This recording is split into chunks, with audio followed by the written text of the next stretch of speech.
Welcome दोस्तों, मैं hot code Jitendra. आज के वीडियो के अंदर बहुत ही इंपॉर्टेंट जानकारी बताने वाला हूं डाइवोर्स को लेके कि अक्सर हस्बैंड क्या गलतियां करते हैं जिससे उनको डाइवोर्स नहीं मिल पाता है, आसानी से डाइवोर्स नहीं मिल पाता है। तो यहाँ पे कौन सी प्रक्रिया उनको अपनानी चाहिए, कोर्ट में उनको क्या करना चाहिए जिससे उनको आसानी से डाइवोर्स मिल जाए। अगर ये वीडियो देखेंगे तो बिल्कुल आपको 100% डाइवोर्स मिल जाएगा अगर आपके पास में वो ग्राउंड है। मैं यहाँ पे सब कुछ बताऊंगा, आपके साथ में सब कुछ शेयर करूंगा, तो पूरा वीडियो बिल्कुल अंत तक देखना है, तभी पूरी जानकारी आपके समझ में आएगी। उससे पहले बता दो, इस चैनल को सब्सक्राइब नहीं किया तो सब्सक्राइब भी कीजिए, बेल आइकन दबाइए, वीडियो को लाइक करके शेयर कर दीजिए। और मेरे से अगर बात करना चाहते हैं, कोई भी लीगल प्रॉब्लम है, तो वीडियो को डिस्क्रिप्शन में नंबर दिए गए हैं, अपॉइंटमेंट लेकर मेरे से बात कर सकते हैं। तो चलिए शुरू करते हैं। तो दोस्तों यहाँ पे मैं क्लियर कर देता हूँ कि अक्सर हस्बैंड गलती क्या करता है। अक्सर हस्बैंड की गलती ये होती है कि जो वो एलिगेशन वहाँ पे लिखवाता है फाइल के अंदर, डाइवोर्स की फाइल के अंदर जो एलिगेशन लिखवाता है, उनके एविडेंस वो नहीं दे पाता है। तो यहाँ पे मैं स्टार्टिंग में क्लियर कर देता हूँ कि जब वो एलिगेशन वहाँ पे लिखवाए तो उनके एविडेंस वहाँ पे कोर्ट में जरूर उनको देने चाहिए, तभी वो मामला यहाँ पे हस्बैंड के फेवर में आएगा। अब यहाँ पे मैं बता देता हूँ कि यहाँ पे डाइवोर्स में कौन कौन से एलिगेशन हो सकते हैं। डाइवोर्स में जैसे एलिगेशन हो सकते हैं, मेंटल क्रूएल्टी हो गई, फिजिकल क्रूएल्टी हो गई। मेंटल क्रूएल्टी में जैसे वाइफ आपके ऊपर एलिगेशन लगाती है कि यहाँ पे आप का किसी के साथ में अफेयर है, बिना वजह लगाती है, वो आपकी बदनामी करती है इस बात को लेके, तो ये एक मेंटल क्रूएल्टी में आता है। वैसे मेंटल क्रूएल्टी में कई ग्राउंड आते हैं, तो देखो एक तो ये ग्राउंड हो गया, दूसरा ये भी ग्राउंड हो सकता है कि जैसे आपकी वाइफ का किसी के साथ में रिलेशन है, फिजिकल रिलेशन है, तो ये भी एक ग्राउंड हो गया। या फिर आपकी वाइफ आपके जो पेरेंट है उनकी रिस्पेक्ट नहीं करती है, उनके साथ में अभद्र व्यवहार करती है, तो ये भी एक ग्राउंड हो गया। एक ग्राउंड ये भी हो सकता है कि आप वाइफ से काफ़ी लंबे समय से अलग रह रहे हैं, तो ये भी एक ग्राउंड हो गया। तो इस आधार से काफ़ी ग्राउंड हो जाते हैं ये मेंटल क्रुएल्टी के। इसमें कई ग्राउंड फिजिकल क्रुएल्टी के भी आते हैं। फिजिकल क्रुएल्टी में जैसे वाइफ किसी से आपकी मारपीट करवा दे, या फिर खुद मारपीट कर दे, गंभीर मारपीट हो जाए, आपके सर में कोई चोट वोट लग जाए, या फिर हाथ पैर में किसी की मार दे जिससे आपको गंभीर चोट आ जाए, तो ये भी क्या है कि एक फिजिकल क्रुएल्टी के अंदर आता है। तो ऐसे ही कई ग्राउंड आते हैं जिनके बेस पे यहाँ पे जो डाइवोर्स है वो आसानी से हस्बैंड को मिल जाता है। और वो एलिगेशन तो वहाँ पे लिखवा देता है फाइल के अंदर, पर हस्बैंड क्या करता है कि इनके एविडेंस नहीं दे पाता है, वो प्रूफ नहीं कर पाता है, जिससे उनको यहाँ पे आसानी से डाइवोर्स नहीं मिल पाता है और डाइवोर्स की डिग्री यहाँ पे खारिज हो जाती है। तो अब यहाँ पे मैं बता देता हूँ कि किस तरीके से हस्बैंड को इस केस को आगे बढ़ाना है।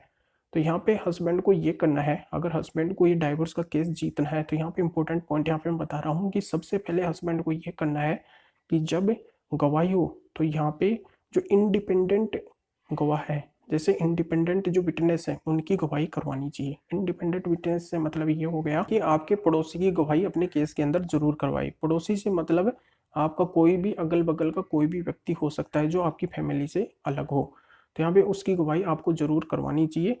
अगर वो आपके केस की जो भी सिचुएशन है उसको अगर वो ध्यान में रखता है, वो देखता है कि आपके घर में क्या क्या मैटर चलता रहता है, रोज़ क्या क्या बातें होती रहती है, और डेली रूटीन में ये कंडीशन आती रहती है क्या, जो भी आपने ग्राउंड लिखवाए हैं, यानी कि इस तरीके से आपके साथ मेंटल क्रुएल्टी वगैरह होती रहती है क्या आपके घर में, तो वो क्या है कि इस हादसे की गवाही अगर कोर्ट के अंदर देता है तो यहाँ पे पूरा का पूरा पलड़ा आपकी साइड में हो जाएगा।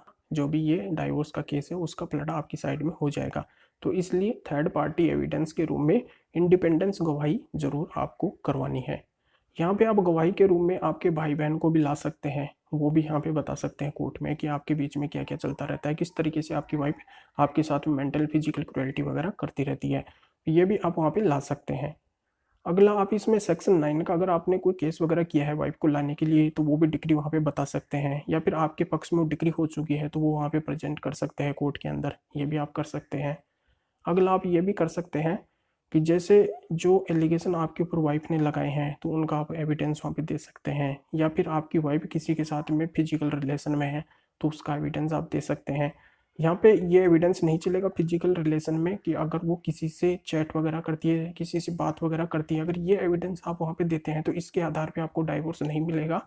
इसके लिए आपको क्या है कि जैसे उसका किसी के साथ में कोई अफेयर है तो उसके साथ में उसकी फ़ोटो है, आपकी वाइफ की जिसके साथ में अफेयर है उसके साथ में अगर उसकी फ़ोटो है, कोई आपत्तिजनक हालत में फ़ोटो है, या फिर फिजिकल रिलेशन में कोई फ़ोटो है, या फिर फिजिकल रिलेशन क्या है, उसका कोई मेडिकल वगैरह है, तो अगर ये ऐसे एविडेंस अगर आप वहाँ पे पेश करते हैं तो बिल्कुल आपको ईजिली डाइवोर्स मिल जाएगा। तो ये भी ग्राउंड आते हैं।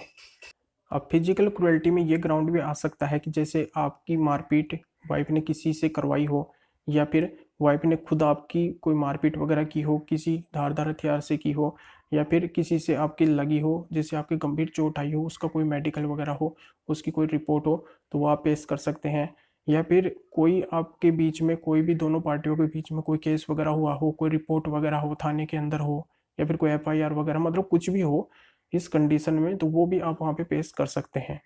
तो इन सभी आधारों से क्या है कि आपको इजीली डाइवोर्स मिल जाएगा। तो इनके लिए लास्ट पे भी मैं यही बात कहना चाहता हूँ कि आपके लिखवाने से वहाँ पे कुछ भी नहीं होगा, इतने आप इनके एविडेंस कोर्ट के अंदर नहीं देंगे। तो आपको जो बात आप वहाँ पे फाइल में डाइवोर्स की में लिखवाते हैं, जो ड्राफ्टिंग में लिखवाते हैं, उनके सभी के एविडेंस वहाँ पे आपको कोर्ट में प्रेजेंट करने चाहिए, जिससे आपको क्या है कि इजीली डाइवोर्स मिल जाएगा। तो ये पूरी जानकारी आपके समझ में आ गई होगी। यहीं पे क्या करता है कि हस्बैंड सबसे बड़ी गलती कर देता है, वो बात तो वहाँ पे लिखवा देता है पर उसके एविडेंस वो वहाँ पे नहीं दे पाता है। अगर वो एविडेंस यहाँ पे दे देता है तो बिल्कुल यहाँ पे 100% हस्बैंड को डाइवोर्स मिल जाएगा इन ग्राउंड के आधार पे। तो पूरी जानकारी यहाँ पे समझ में आ गई होगी। तो वीडियो को लाइक करके शेयर कर दीजिए और लोगों को भी इस जानकारी का पता चल सके। तो फिर आगे मिलेंगे आपसे नए वीडियो नए टॉपिक के साथ में। आप सभी का बहुत बहुत धन्यवाद।